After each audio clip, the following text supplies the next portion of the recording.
Welcome to Shattering Myths. If you'd like to participate in this program anytime over the next 3 hours, you can do so by calling toll-free 877-300-7645. Yes, indeed, the news is all about global cooling. After 2 weeks ago being absolutely paralyzed, Atlanta is once again under the siege of freezing rain, but this time following a similar episode in Portland, Oregon. And as I understand it today, that storm is going to deliver mostly heavy snows throughout the northeastern corridor, just west of I-95, going right over Charlottesville, Virginia, and then dumping almost a foot of snow on Washington, D.C. and Baltimore, while leaving 2 feet of snow in its core. It is time, perhaps, that we deal with global warming. I read with laughter yesterday as the nincompoop that the United States has as its president, speaking to his fellow communist in France. Amazing that they would spend all this money on a gala dinner for the man. Doesn't even have a girlfriend these days. Gone through 2 of them, I understand, in the last month. And his popularity rating in France, his approval rating in France, is about half of the president's. President's right now is at about high 30s, low 40s, and Holiday's is in the range of about 20%. So it's amazing that we would be spending this kind of money on him. But I heard that in addition to, of course, economic cooperation, which makes perfect sense, they're both communists, that there would be major cooperation on climate change. What are they going to do? Try to warm up the earth so that we don't suffer for such intense storms? And I'll still propose my plan. Send all of the world's nukes, they're not doing us any good, into Jupiter, try to ignite the planet into a small star, and we could have the rotisserie effect. Seriously, there is more news about James Spider Marks. Remember the general yesterday that we talked about that thought it would be just a swell idea to use drones to kill American citizens in America without so much as trial or conviction, without evidence, just simply blow them away. Well, he was back in the news. This time he's the featured spokesperson for condemning probably the most courageous, the American in the last generation, certainly the American with the greatest amount of character, moral fortitude. He was out speaking against Edward Snowden. And so this man that thinks it's just swell to go off and murder Americans with government drones without so much as a trial, says that Edward Snowden is a traitor because he broke the rules. Well, under that basis, then the American Revolution, everyone was a traitor. Under that basis, anyone who fought for either side in the Civil War was a traitor, because even Lincoln changed all the rules and essentially negated most every aspect of the U.S. Constitution. Anyone that follows any aspect of gun control would be breaking the rules too, because the Constitution doesn't allow them. As for rules, most rules that are established by government, many if not most, need to be broken. When you have an immoral rule, when you have a rule that says that the rule of law and the basis of the rule of law, the Constitution, no longer matters, and what we're going to do is horribly wrong, if you do not break that kind of rule, then there's something desperately wrong with your morality. Anyway, he said that he's a traitor because he was accepting a paycheck while breaking the rules. So if that's true, is James Clapper, the head of U.S. intelligence gathering, a traitor because he was being paid by the U.S. government when he perjured himself before the American Congress, testifying under oath that the U.S. government was not engaged in collecting mass surveillance data? He lied, perjured himself, broke the rules. When the Spider-Man here, General Marks, advocated using drones to kill Americans without trial, well, he was still receiving a paycheck. Wouldn't that make him a traitor? For breaking the rules while being paid? Old Spider-Man, yeah, he's making the rounds these days. He's also linked to a story justifying destroying all of the documentation of Osama bin Laden's murder by American Special Forces. Yes, indeed. We wouldn't want Americans to know the truth, would we? I'd like to return to a story that we first began reporting on over a week ago. Touched on it again on Monday. The story, if you will recall, begins by stating that the United Nations demanded that the Vatican immediately remove all clergy who are known to be suspected child abusers, and then immediately turn over to civil authorities all of those individuals, as well as all evidence pertaining to them. Now, the tenses that they used and the statements that they ushered forth leave little doubt that according to the only international body to investigate the Vatican pertaining to its priestly pedophile scandal, thinks that the Vatican is still moving clergy around who are known pedophiles, allowing them to abuse children even as we speak, and that they are still covering up the crime to protect their image. That this is not something that occurred 5 years ago and has been corrected, 10 years ago and has been corrected, 15, 20, 30, 40, 50, and 100 years ago and has been corrected. According to the United Nations, it's ongoing. I don't want to give the impression that the United Nations is the only body to evaluate the Roman Catholic behavior as it relates to abusing children and to find them wanting to expose and condemn them. It's just the only one to do it on an international basis. All of the others have done it on a national basis or a regional basis. The most telling case first appeared in the Boston Archdiocese, where the Roman Catholic Church lost hundreds of millions of dollars in a case where it was proven that they not only allowed their priests to abuse children, but they covered up the crime, committing 2 crimes, not 1. This was followed by trials across the country, the most famous of which recently was Los Angeles, which caused the Pope Benedict, formerly Ratzinger, to resign. Most timely has been the court case in Chicago against the Roman Catholic Church. Same exact result. And of course, the largest case in recent memory took place in Northern Ireland, where it was determined that the Roman Catholic Church over the past 50 years had abused over 30,000 children. But there's cases in every country in Europe, in most every country in Central and South America. The problem is pervasive. The United Nations, however, had the wherewithal to hold the Vatican accountable because the Vatican signed a treaty called the Rights of the Child.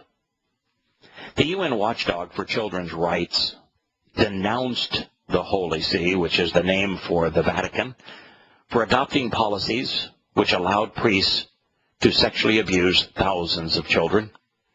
The number is really hundreds of thousands, but thousands is a subset of hundreds of thousands.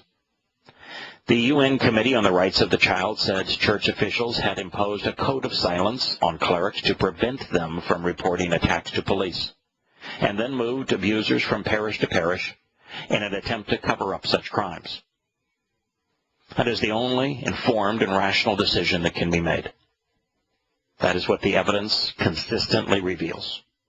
It is amazing, under that basis, then, that the Roman Catholic Church still exists. that there's any moron on this planet that goes to Mass, that offers a tithe, that considers themselves a Catholic, that will even associate with the organization, much less, as is the case in so many places around the United States and the world, sends their child to a Roman Catholic school. It's just got to be absolutely out of your mind to in any way associate with this repulsive organization.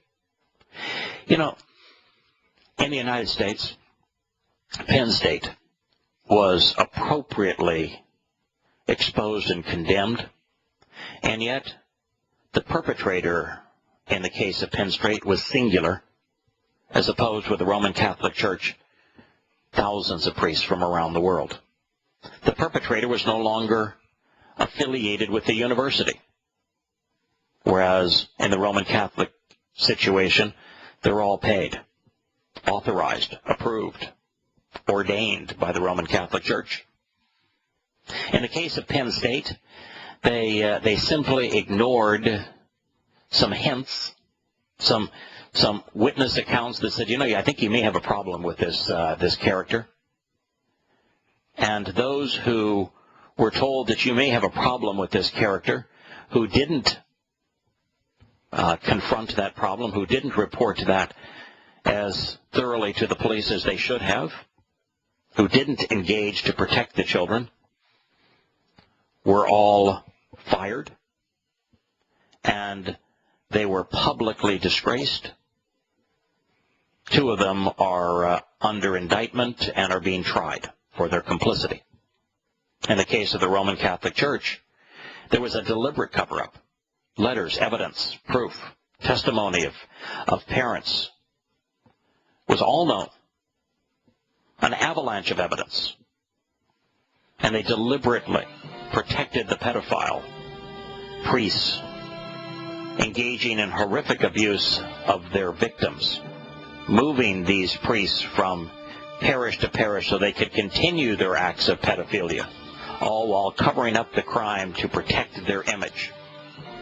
In the case of the Roman Catholic Church is a million times, if not a billion times worse than Penn State, and yet no one seems to care.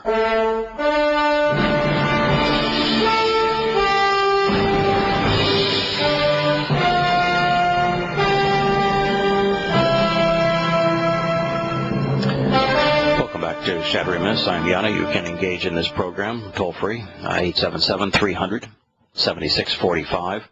The United Nations told the Holy See that it must hand over an archive of evidence about the abuse of tens of thousands of children. Now, mind you, the United Nations 6 months ago wrote the Vatican and said, this is the data that you have in your possession, and that we want released. It's if you are hiding evidence, if you're covering up a crime, that's a serious issue. They continue to do so, however. The United Nations also demanded that the Vatican take measures to prevent repeat cases of such as the scandal at Ireland's Magdalene laundries, where girls were forced to work in church-run institutions. I shared that about a month ago, the story of the Magdalene laundries, where girls were essentially enslaved, many for their entire lifetime. The Roman Catholic Church, of course, buried all of the evidence. They took all of the girls that died as a result of the cruel conditions that they lived in, and they just dumped them into unmarked graves in the back of the building. They then orchestrated the destruction even of their bones so that they couldn't have a forensic examiner determine how they had been tortured. And, of course, the Roman Catholic Church typically responds by saying, it's not fair. We were helping those little girls. You shouldn't condemn us in this way. And yet, the nation, the government of Ireland, has admitted culpability and complicity and has offered to pay a lifetime of wages to these girls, and all the Irish government did was have some prison laundry done at that facility. But because they now recognize that the laundry was done by Irish slave girls, they're compensating the girls. They'll never give them their lives back, however. And the Roman Catholic Church hasn't offered any compensation, nor even an apology. It's a repulsive organization. The committee is gravely concerned, this is a quote, that the Holy See, that would be the Vatican, the Roman Catholic Church, that it has not acknowledged the extent of the crimes that it has committed.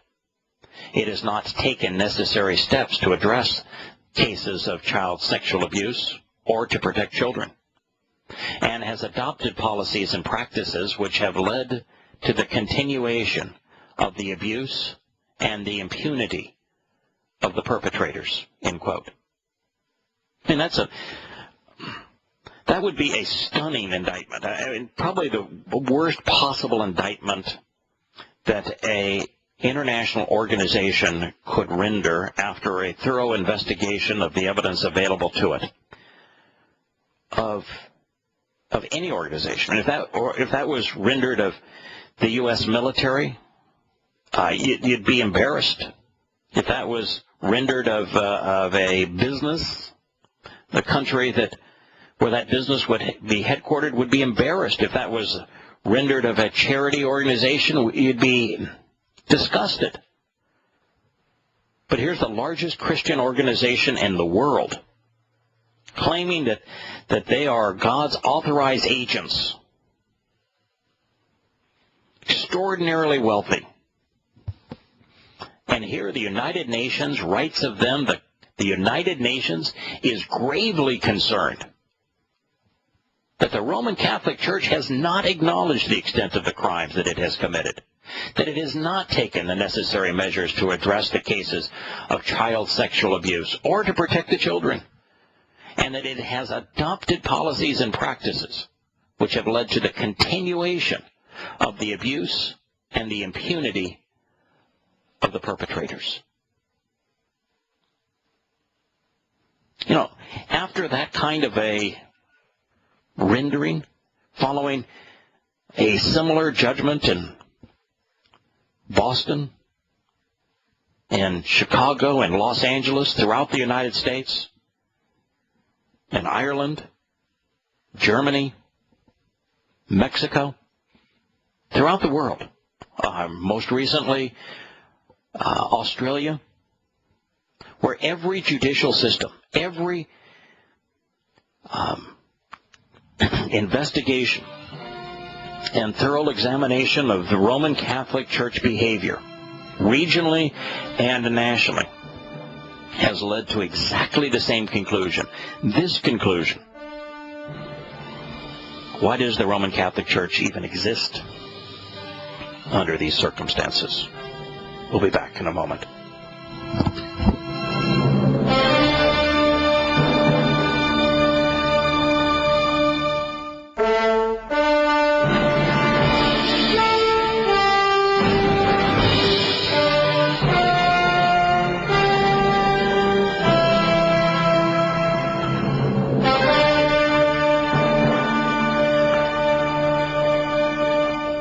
To Shattering Myths. The United Nations urged the Vatican to immediately remove all known and suspected child sexual abusers from assignment and refer the matter to relevant law enforcement authorities for investigation and prosecution purposes, end quote. Cardinal Ratzinger, who became Pope Benedict, was for 15 years oversaw the single highest office in the Roman Catholic Church other than Pope. It was the office that reviewed all such cases, that all such cases were referred to. And his official policy was that according to the Roman Catholic Church, there was a crime worse than pedophilia, far worse. And that crime was reporting secrets to the media, reporting secrets to judicial sources that if a Roman Catholic priest were to divulge information leading to the investigation and prosecution of Roman Catholic priests as they committed acts of pedophilia, that not the priest who committed the acts of pedophilia, but the priest who revealed the information, the Edward Snowdens, would be excommunicated. They would be vilified. That according to Cardinal Ratzinger, they would be the lowest form of life, destined to an eternity in hell. The United Nations realizes that. They've read the same documents I've read.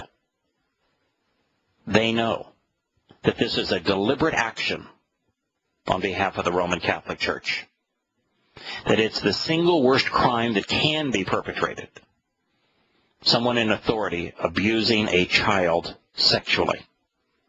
And then to have the organization for whom this person in authority over children works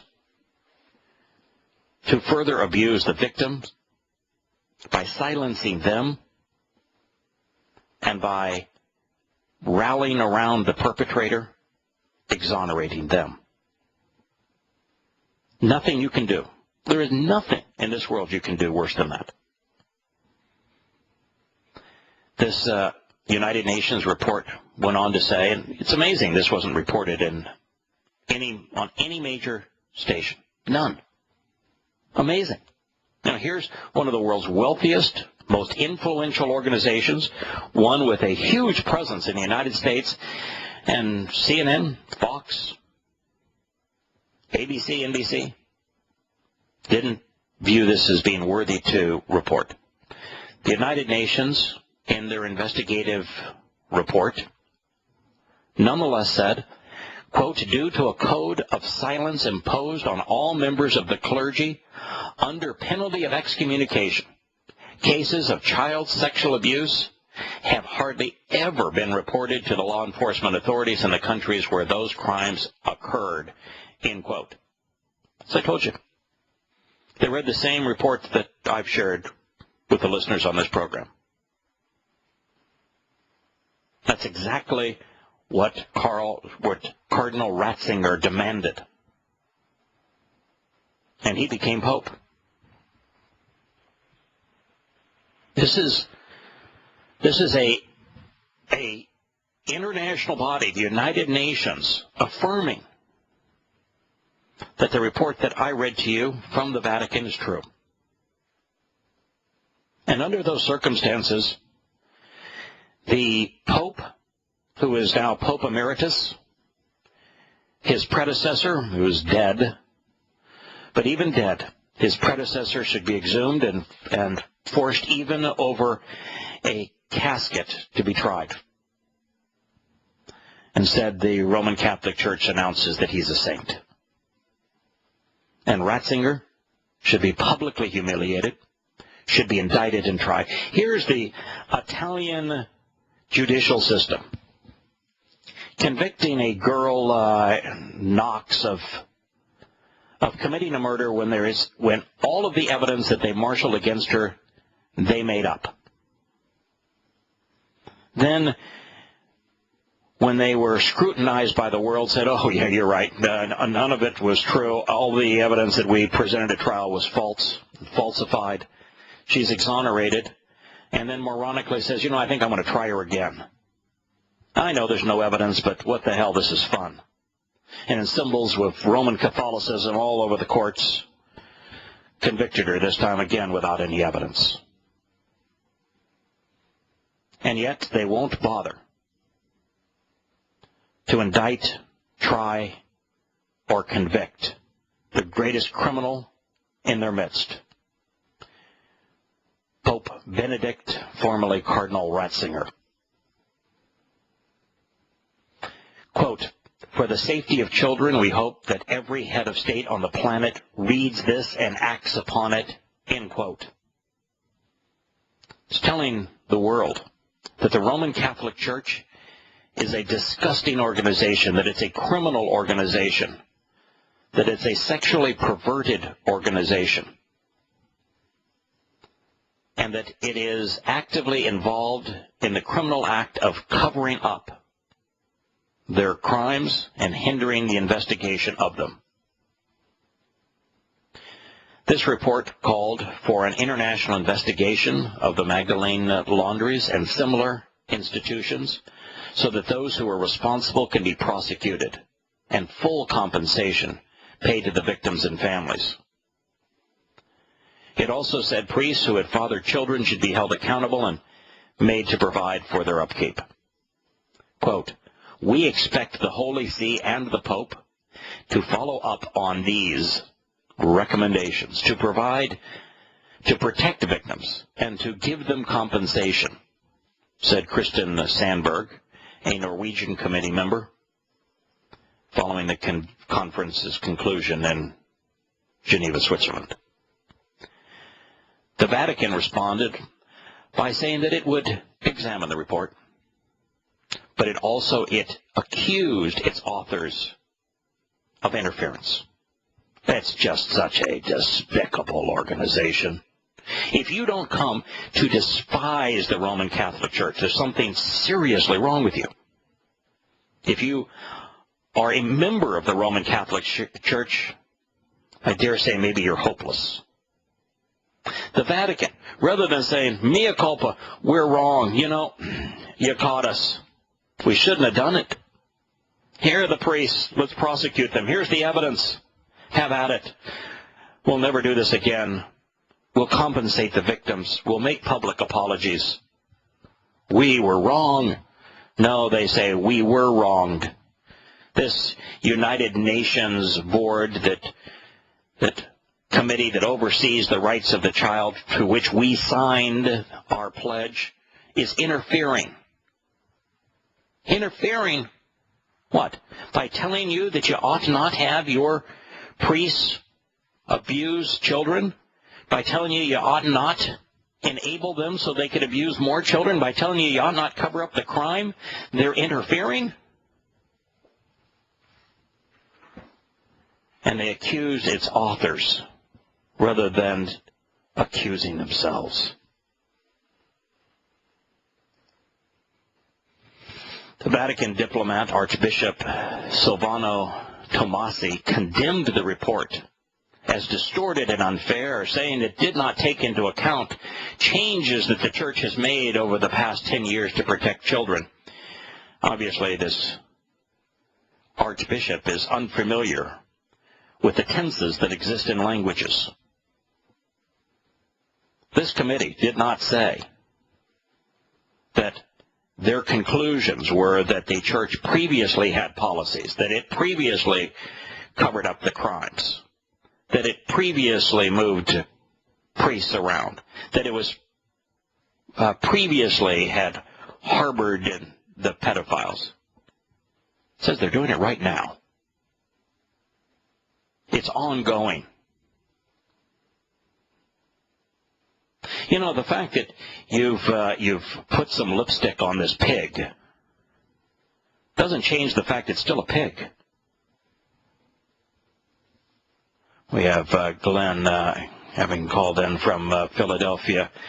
Glenn, I'm still thinking about actually a fairly profound statement that you made the other day, and I just want to give it credit before we transition here to the Roman Catholic Church, which is why you've called in. But we were telling the story about how the suicide bombers, were how the instructor on the suicide bomber class killed 21 of his students. And what you did is you equated that to whoever in the West or anywhere around the world fires the first nuclear missile at a foe. There really is no difference in that and the suicide bomber instructor, other than a lot more people are going to die. Because once the first bomb is dropped, it's going to be instant return volley. And millions are going to die, maybe billions. Anyway, that was a profound statement. You have a statement about the Cardinals? Thank you. Yes. Well, actually, one thing, adding to the nuclear thing you just said, under the Clinton administration, we're supposedly supposed to absorb a first strike before firing. So Clinton said, wait to fire back until absorbing the first strike, and one of the admirals said, fire back with what? So, maybe not. Maybe if we were the victims, maybe it would stop with us if we didn't fire back, but then it's not likely. The Russians have, not that the Russians can universally be trusted, but today they're more trustworthy than we are. They have long stated that they would not initiate a first strike, that they would not strike first. The United States has always refused to acknowledge that. They said, no, we retain the right to strike first. Right, exactly. So if they refuse to strike and we refuse to launch on warning, then maybe that's a good thing. But then again, there are other players in the mix, so enough of that, I suppose. About Cardinal Ratzinger, he was the head of the office of the Congregation of the Doctrine of the Faith, and that office existed previously in history as the office of the Inquisition. That was the Inquisition.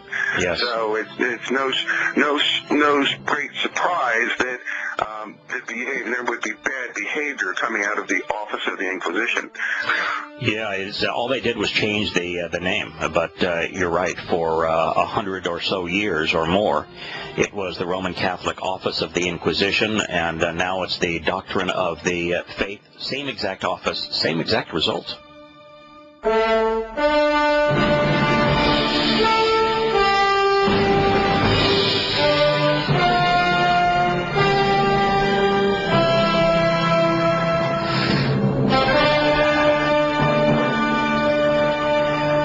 Welcome back to Shattering Myths.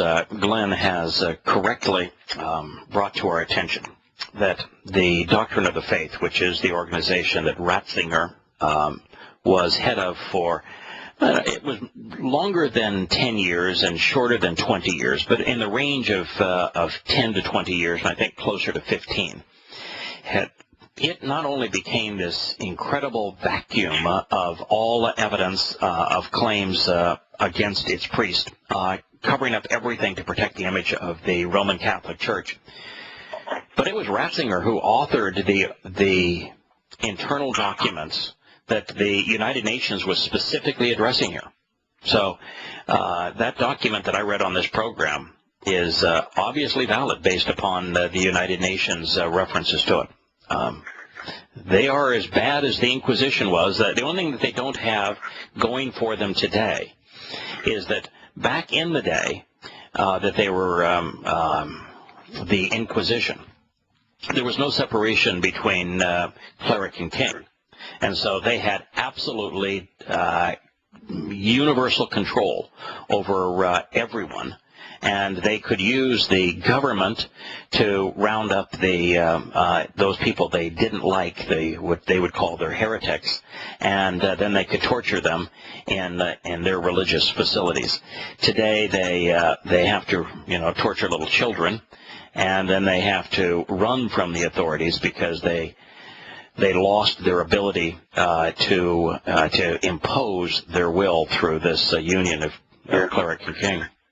Wasn't it like a French king or something in the 1100s that deposed the Pope from civil authority or something like that? That's something I'd have to look that up and quote me on that one.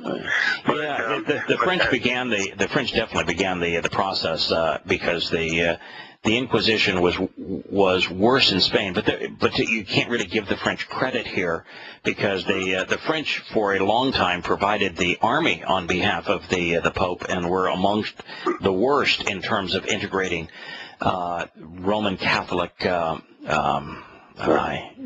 total control over a population. The way that all worked too is that the Roman Catholic Church agreed to tell all of its subjects that it had heard directly from God that the king or queen had been personally authorized by God Himself to rule over them, and that they had to obey that or make God really angry with them.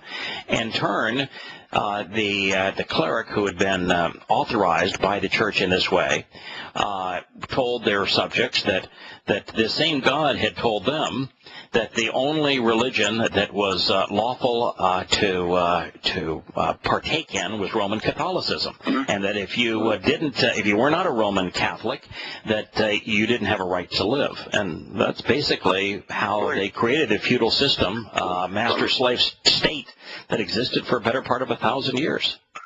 Yeah, it's interesting. We don't see Yahowah or the apostles or, behaving like that. That somehow they extrapolated that out something.